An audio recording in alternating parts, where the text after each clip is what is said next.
Buenas tardes, amigos de Entre las Sombras. Le deseo felices fiestas antes de continuar con esta historia.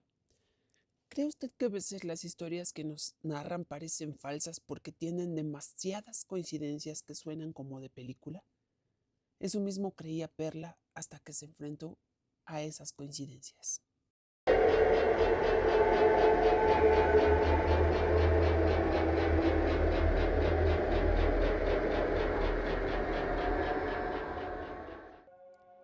Hola, soy Perla. Tengo 60 años y me gusta mucho escuchar historias de fantasmas desde siempre y de apariciones. Aunque antes la verdad es que creía que las personas se las inventaban porque pasaba como en las películas, como que de repente todo coincide y conocen a alguien que conoce a alguien que conoce a alguien que les ayuda o que, ya saben, salva la historia. Cuando escuchaba esas narraciones me daba risa y hasta le decía a mi esposo, ay sí, ahora resulta que la tía siempre fue chamana y que por eso la liberó de la maldición. Luego van a salir con que es el fantasma de la abuela que tiene un tesoro enterrado. Mi esposo se reía, pero siempre me advirtió que no debía de burlarme de esas cosas porque uno nunca sabe por qué pasan, que a lo mejor quienes ven esas situaciones tienen una sensibilidad distinta y por eso se conectan con otros iguales, etcétera. Bueno, me sentía regañada por él. Igual a mí esas coincidencias me seguían pareciendo extrañísimas. O eso al menos hasta 1990, cuando me casé. Por esa época mis dos mejores amigas, María y Rebeca, también se casaron, aunque en momentos distintos. Nos conocíamos desde la primaria porque todas vivíamos en la Magdalena Contreras. Por eso cuando María se fue a vivir a Cuernavaca, Rebeca y yo nos entristecimos. Ya saben, la distancia siempre afecta a las relaciones. Aparte no era como ahorita que hay WhatsApp y todas esas cosas. Rebeca se casó con un hombre viudo que tenía un niño de 5 años, Joel.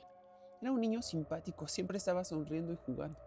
Por eso cuando se mudaron y Joel les empezó a decir que tenía un nuevo amigo, creyeron que era normal. Después de todo, su mamá había muerto apenas un año atrás. Pero conforme fue avanzando el tiempo, la situación se empezó a poner difícil para Rebeca.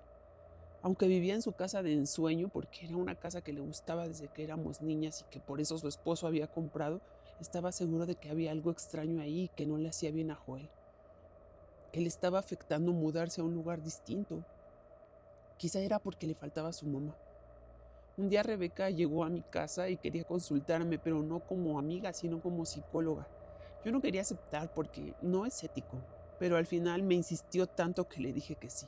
Al principio le recomendé varios amigos que eran expertos tratando niños, pero ella dijo que no sentía confianza, no quería que se burlaran de ella.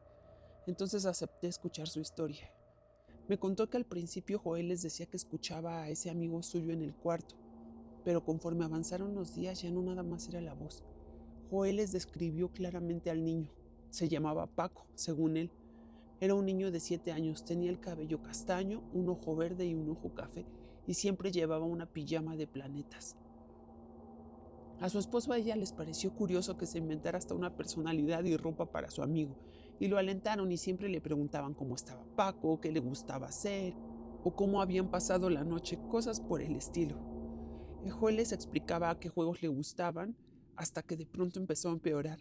Empezó a pedir que le pusieran un plato a Paco en la mesa y que le preguntaran directamente a él las cosas. Ahí está, Beca, ¿qué no lo ves? Le insistía siempre a mi amiga. Para no molestarlo, Beca fingía que sí veía a Paco, hasta que Joel empezó a hacer lo mismo cuando alguien iba de visita. Les decía a los invitados que hablaran con Paco, y si no le hacían caso se emberrinchaba. Lo peor fue cuando les empezó a pedir libros con títulos de autores que ellos nunca habían escuchado, porque según él Paco quería leerlos. Eran sus libros y él estaba seguro de que estaban en esa casa. Un día Rebeca llamó a Joel para darle de comer, pero no lo encontró en su cuarto. Lo buscó por toda la casa hasta que escuchó ruido en la única habitación donde todavía había cajas de los dueños anteriores. Cuando entró vio a Joel en el fondo de la habitación parado en una esquina, pero como había muy poca luz, solo alcanzó a ver la silueta.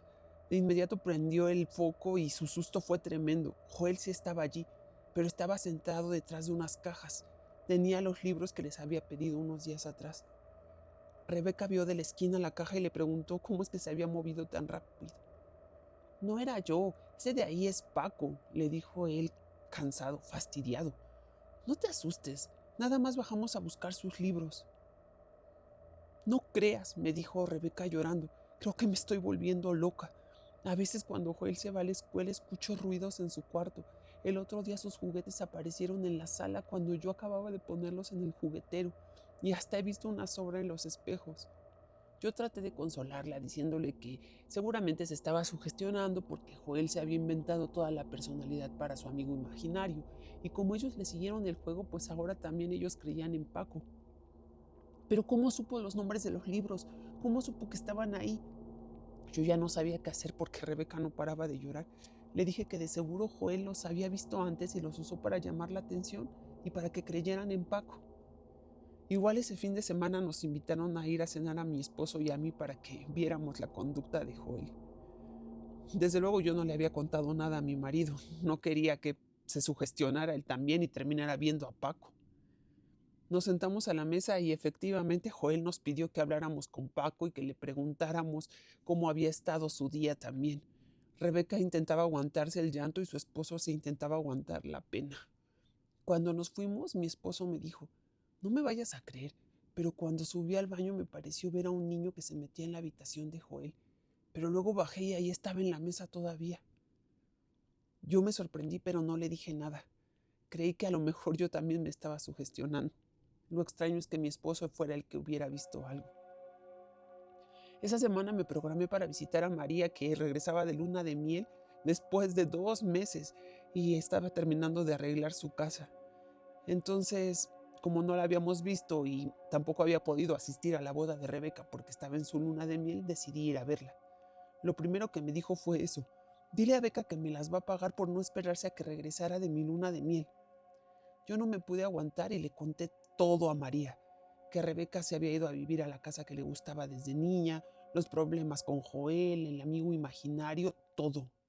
María se quedó en silencio y luego me dijo con voz temblorosa, ¿se fue a vivir a la casa de la esquina? ¿A la Blanca Grande?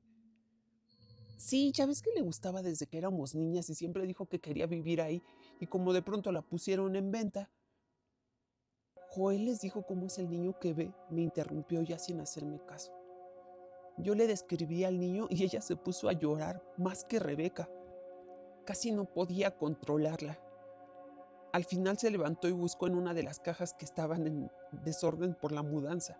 Sacó un álbum de fotos y lo hojeó hasta llegar a la foto de un niño sentado frente a un árbol de Navidad con un pijama de planetas, abriendo sus regalos. Cuando le presté atención casi se me salen los ojos y el corazón. Tenía el cabello castaño, un ojo verde y uno café. Era mi primo, me dijo María. Me acordé que cuando yo estaba estudiando en Chile por principios de los 80, el primo y la tía de María habían fallecido en un accidente, pero no supe más porque cuando llegué ya todo eso había pasado.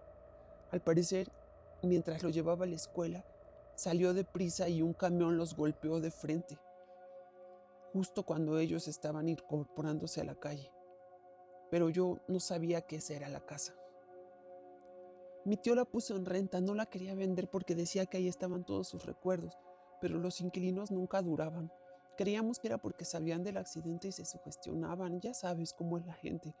Luego mi tío se rindió y la puso a la venta, pero no sabía que al final Rebeca y su esposo la habían comprado, me dijo María todavía llorando. Fuimos a ver al tío de María y los tres juntos nos regresamos a la ciudad para hablar con un sacerdote y contarle todo. No se nos ocurrió qué más hacer. Él nos dijo que a veces cuando alguien muere de forma violenta y repentina, no sabe que ya se fue y se queda en el lugar que conoce, en donde se siente seguro. Aunque Rebeca se enojó mucho conmigo por haber contado su historia, dejó que el padre entrara a bendecir la casa. El padre le pidió al tío de María que hablara con su hijo, aunque no pudiera verlo, que le explicara que ya era momento de irse a descansar y que esa ya no era su casa, y que un día se iban a encontrar otra vez. El tío de María se paró en medio de la sala y llorando le explicó a su hijo que era momento de irse. Después le hicieron una pequeña misa y a partir de ese momento Joel no volvió a ver a Paco y Rebeca tampoco vio sombras ni escuchó ruidos otra vez. Después de ese día entendí que a veces las coincidencias son más grandes de lo que podemos imaginar. ¿Usted qué cree? ¿Alguna vez se ha enfrentado a una historia parecida? Si usted también tiene una historia que quiera compartir, no dude en enviármela a entrelasombras08@gmail.com y sígame en la próxima historia, Entre las sombras.